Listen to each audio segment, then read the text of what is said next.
Brooklyn Independent Television. Hey, it's a big But boat. will Brooklyn really go for it? Why don't we just agree to disagree? Yeah, that's really gonna fly in Well, that's a Brooklyn. good question. No. Listen. That's exactly the point I wanted to make.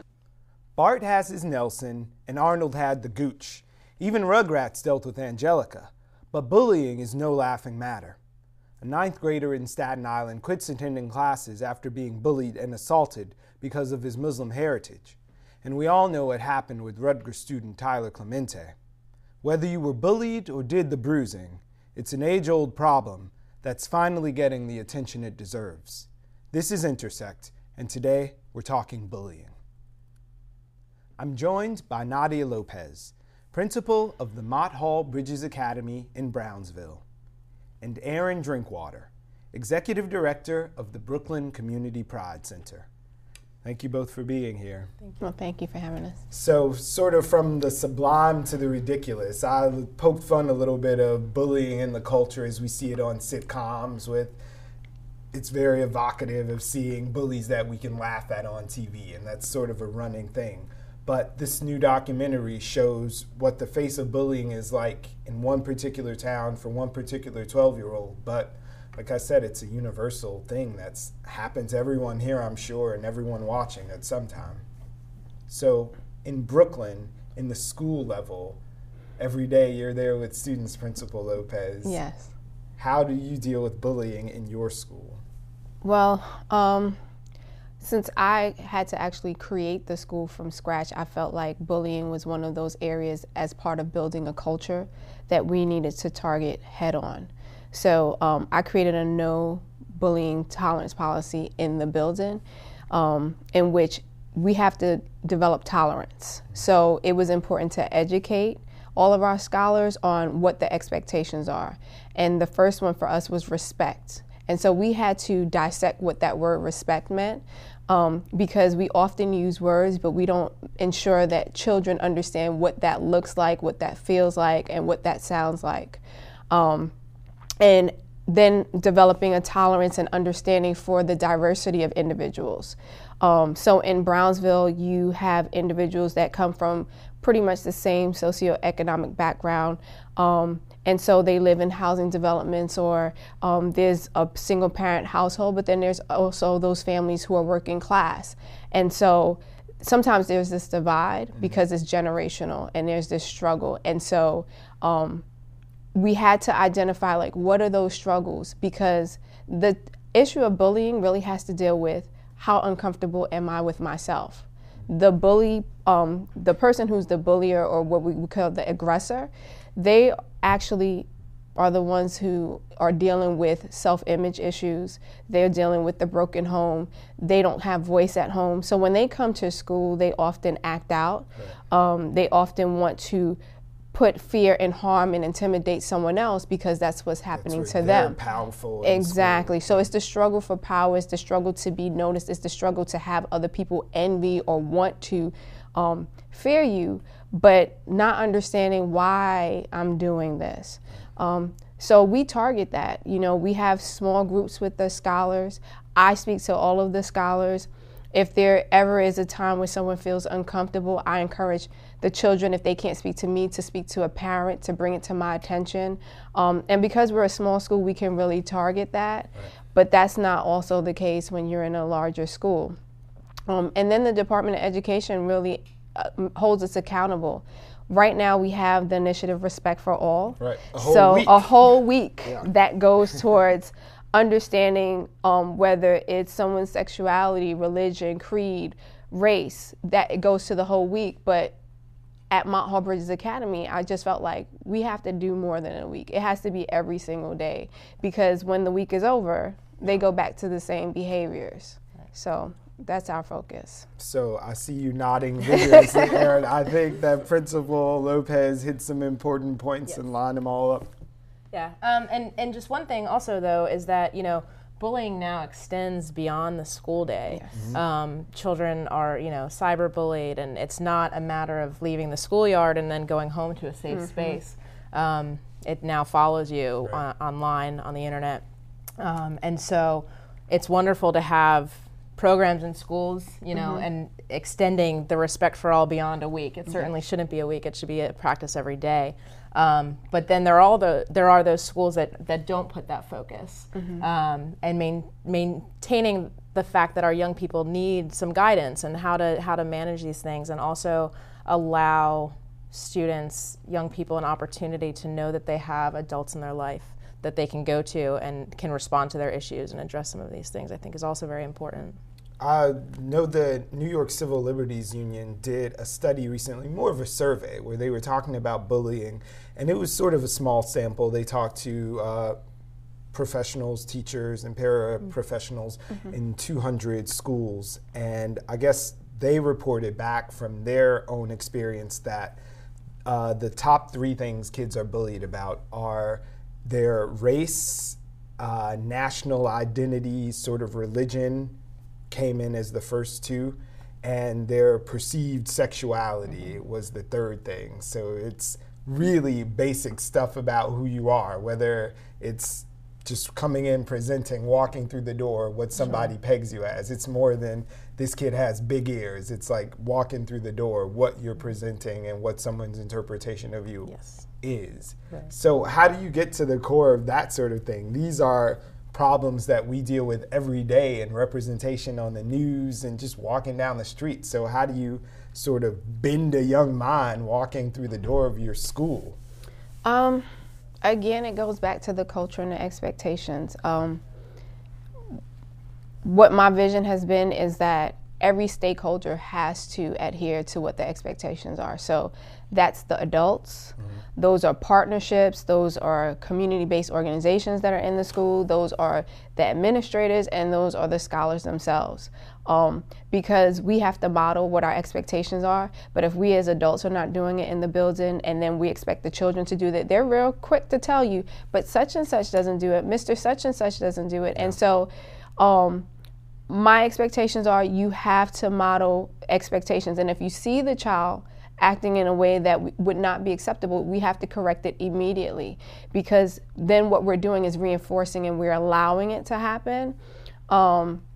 And to your point about it goes beyond the school day, that's something that we deal with a lot. So thanks to programming like this, we were able to be featured about our social media class that we had at the school, that Social Media for Kids had developed outside of me being injured because of children being online and being malicious to each other. And I saw that as a real problem. I was like, even before Tyler Clemente, there's an issue that's going on and we're not addressing it, and parents give kids cell phones and they don't even know how dangerous the cell phones are, because the children are going online, they're using each other's email codes, they're expressing this malicious intended conversations that happens, like I don't like you, or someone said this about you, and what you say in 10 seconds, kids don't understand etiquette online. It spirals. Right, it spirals out of control, and then what happens outside of the school comes right back to the school.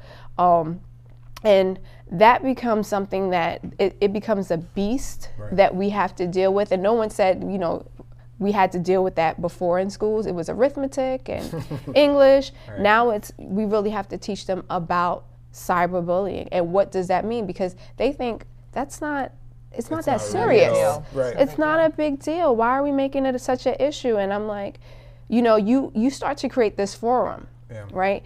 Now you're a bully and you don't even have to be in the person's face, because now you create this following. And oftentimes children have 1,000 friends. We as adults don't have 1,000 friends, right? So now, because at school you might have 1 or 2 friends, online you have 1,000 friends. In my mind, I'm thinking, does the social media sort of level things out? I know it can be awful, but in a way, social media can give the small kid the advantage, because the bully is typically thought of as the big goon. Like if you think of the gooch, it's like the unseen bully, but you get a pounding. But is that been a way to equalize things, to say this person is big and bad and can beat me up in person, but I'm smarter and quicker than they are, and I have 1,000 friends, and I can talk about how busted they are or something. I would say that it hasn't leveled the playing field in some way, because it still requires that that young person has the capacity to respond and to have their own, strength to speak out against what's going on. But also to have that voice. And if they're not given the opportunity to connect with people and feel like their voice is being heard, it's certainly not going to be broadcast on YouTube and that sort of thing. Also, if this is somebody who is being bullied at school, they probably don't have the 1,000 friends online, or maybe they do, but it's outside of their home and their community, and they're these extended relationships that are not the face-to-face contact that we see in the schools. So Erin, in addition to being the newly minted executive director of the Brooklyn Community Pride Center, congratulations. Thank you very much. I know you also have a background in conflict resolution. Yes, and I think about how that background can help with these issues and just bringing communities together. One of my visions for the community center is to just be a place where people can interact with their peers and build community and build those face-to-face relationships. And I think the conflict resolution piece plays an interesting role in that we talk about how to break down this concept of the other, something that we're not familiar with. You talked about what somebody's perceived sexual identity might be. Those perceptions that we make of other people are not always accurate. You can, visibly check in on certain characteristics, but something like your sexual orientation, that is not, that's an innate characteristic to you. And so starting dialogues with individuals, one of the great things about the school system is the schools that are open to having gay-straight alliances and to build relationships with allies, and allies are so important for the LGBTQ community. And so starting those dialogues and really just breaking down stereotypes and misperceptions and sort of these deeply held beliefs that, formed over time. And really just getting down to it and breaking it down to something that's a little bit more manageable and allows conversation and relationship building. So you guys come from sort of different perspectives, or I guess approaches maybe, like your background in conflict resolution, and you're there on the ground every day with kids. So what are some real sort of boots on the ground solutions that we can come to, mixing the two of your experiences for parents and for kids, and just in dealing? Like, I'm literally on the train on the way to school, and it starts like, when you're walking the door and you hear this voice, here it comes. Or just when you get to class, or as soon as you get a block away from school, that it's coming. So what can I do as a student that you've seen that works, and as a parent? Because a lot of parents probably aren't even aware. Communication. I think it starts with communication. When it comes to the children themselves, finding that person that they can really trust, because they have this fear and don't really feel comfortable being able to express themselves, because they feel like there's always going to be repercussions from somebody who's going to bully them, or the school itself, like they're not accepting of me, my identity, who I am. And often when you're struggling with who you are, you don't know, where do I go, or who to ask questions of. So one, it starts with finding someone you can trust and will be that advocate for you. Parents, they don't often have the information, and unfortunately they don't know where to seek the information out. So I feel it is the responsibility of the school. I feel like we're a base of the community, that we have to reach out to organizations that will meet the needs of all of the stakeholders, because I can't speak to all of the entities that will present themselves in the schools. If there's a child who's dealing with sexual identity, I might not be the best person to have that conversation with, because I don't know what that means and I don't know what that feels like. And when children feel safe, they will seek you out, and they will feel like, what, this person has my best interest at heart. So I feel like whether it's schools, whether it's churches, whether it's community-based organizations, we have to open ourselves up to connecting with each other. We can't work in isolations. It is about building relationships, because we have a service that we need to provide. And I also feel like we do have to have, we need to start doing positive strategies. So for instance, at our school now, instead of looking at bullying, now we're looking at pro-kindness because we want to change their thinking. So we are launching our Be Cool, Be Kind campaign, in which our young girls, they did a photo op, and we had a conversation around that when we started the school about being kind to one another. What does that look like? What does that sound like? And they become the individuals to spearhead the campaign, because as adults, when we were kids, we didn't listen to the adults, right? We listened to our peers, and they had more control over what we were going to do anyway. So if out of the mouth of babes, we empower them, we show them their own power, because even the person who is the victim, they feel powerless. So by providing them with opportunities where they can express themselves, create blogs where they can talk, and there's someone who has that same story like you. That's what they really need. So when you ask the question about, does that small person then becomes that big person? They can become that big person if it's used in a positive measure, because there's someone who's looking for an online community that wants to be heard. And then all of a sudden they create these groups, and they get funding, or they start a t-shirt line, and now it becomes this mantra, and it's something that's powerful, where it used to be something that was seen as a victim's platform, and it could become a very beautiful story. So you talked about power. One of my favorite quotes is the quickest way to lose power is to think you don't have any. And it's so true. So to empower these young people with, relationships with trusted adults, with information for their families about where they can go to, just have a dialogue about what's going on, is so important. And also shifting the paradigm. If we're focusing on bullying, let's focus on kindness. Right. And I think that's so powerful and important. That that's how the conversation is going to shift, and we can start addressing some of these problems that are very real, and have taken the turn for the worst, and are very extreme at this point. And we need to protect our young people and make sure that they have all the tools and resources necessary so they can thrive. And that one person can make all the difference. Just finding one, whether they're a peer or an adult, someone who you can trust. It's like just finding your community, even if it starts as a community of two. When you're like, guys are just the two freaky outcasts. At least there were two. Right. And those are always the most interesting people anyway. Like when you grow up, which you eventually hopefully do, those are the people who you want to be your friends. Those people who have the interesting stories and had to develop a personality. But a moment ago, you mentioned your kindness campaign, and I know you have an event coming up with your young ladies. But before we get to that, are girls worse than boys? Like when it comes to bullying, you are there with the kids and you see it. Right? Like what is it like? Because you always think of the boys as like pounding, but the girls is just being like mean. It's the approach. I think it's more the approach.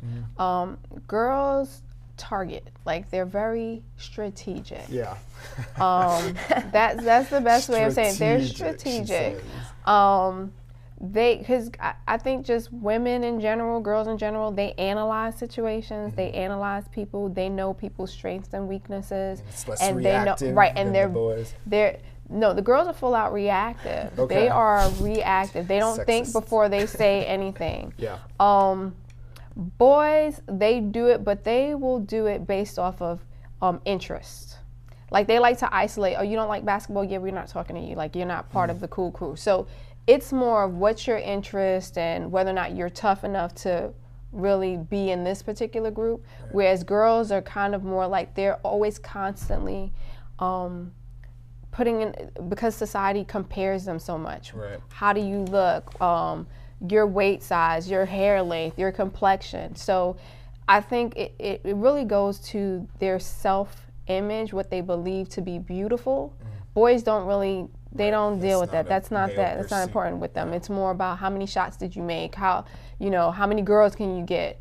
But the girls, it really goes to themselves. And we have a mentoring program, and Michaela Angela Davis, who's an image activist now, she actually helped develop that. We partnered to create this mentoring program because that was one of the issues that we found, that our young ladies don't have positive role models. And even if they have someone at home, oftentimes the person at home, the caregiver, doesn't have a strong knit of individuals who are positive, who can speak to them about, make friends.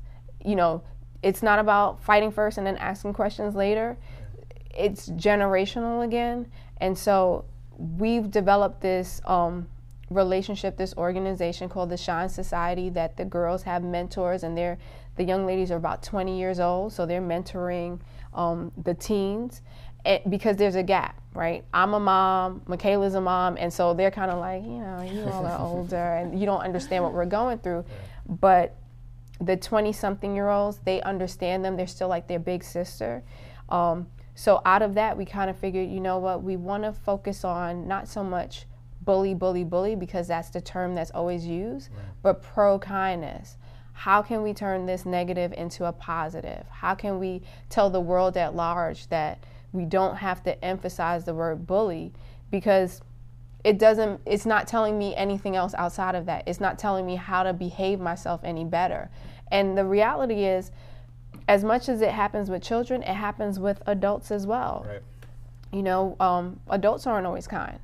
So now we have, you have to hold them accountable, because even in the world of education, you would be just so surprised at how many people are just not kind to each other. Right. So it ain't just education. Right. In so many facets of all types of careers. So on May 19th at our school, Mott Bridges Academy, we are definitely going to host a forum. So I invite you to come, in which we're going to empower our young ladies and have a phenomenal panel of women who are going to discuss it, because I also think that as adults, the one thing we don't do is share our stories of when we were bullied, or how I got over it. Just come out fully formed and we weren't just fabulous. Right. We had to actually overcome those things. And what were some of the strategies we went through? Because the kids often think like, you don't know my story, and so that's why they don't tell us. Yeah.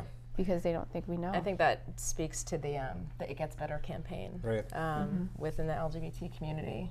Just reminding young people that, it's okay, you're struggling right now, things might not be perfect, but it gets better. And there are people in every aspect of your life, in every industry, who identify as LGBT and are, role models in some way.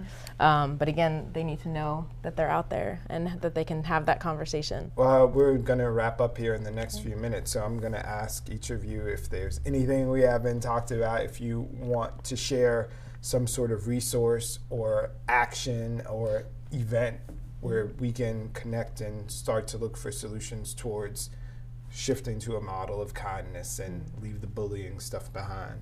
So on Saturdays, the Brooklyn Community Pride Center has our youth program, Brooklyn Youth United Against Hate. And that's a program for 14 to 24-year-olds.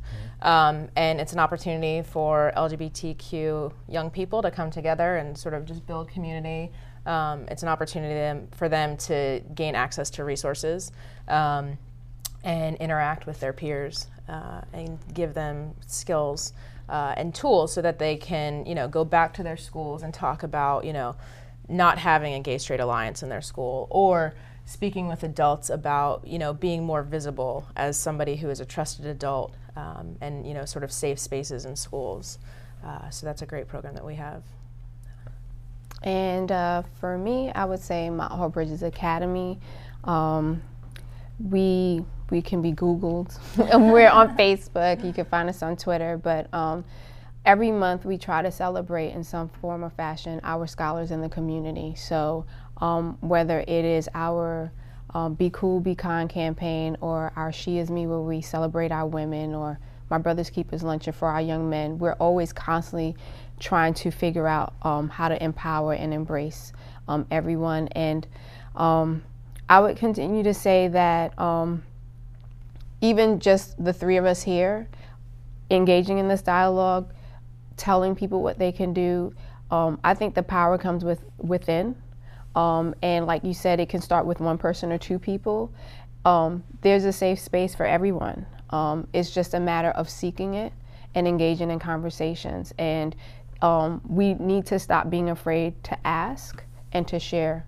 I think that's often the reason why bullies get to prevail in some cases, because they themselves don't know how to ask and they don't know how to share, and they've never been taught that. And the victim doesn't know where to seek help from.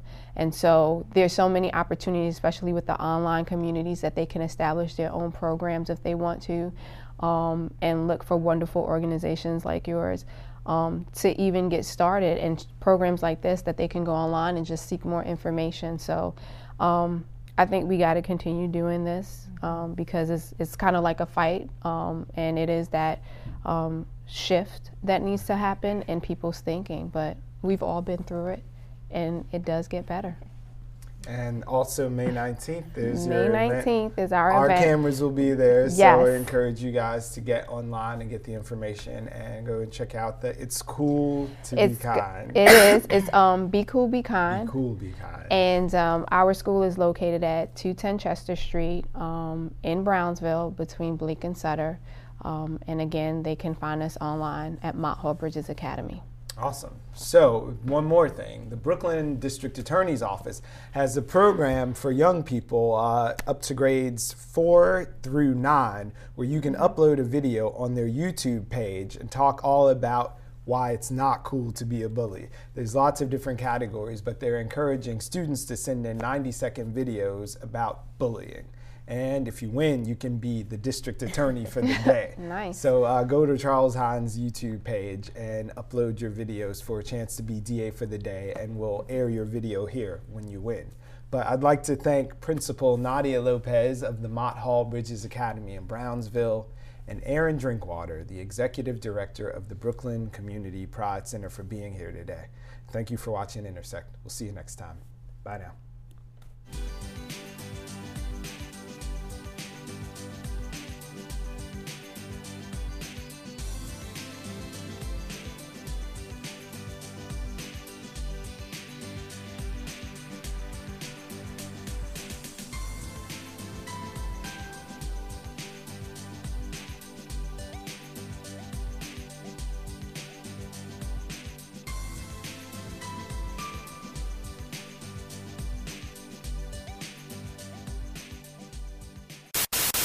Watch this and other Brooklyn Independent Television episodes online at breakartsmedia.org/BIT.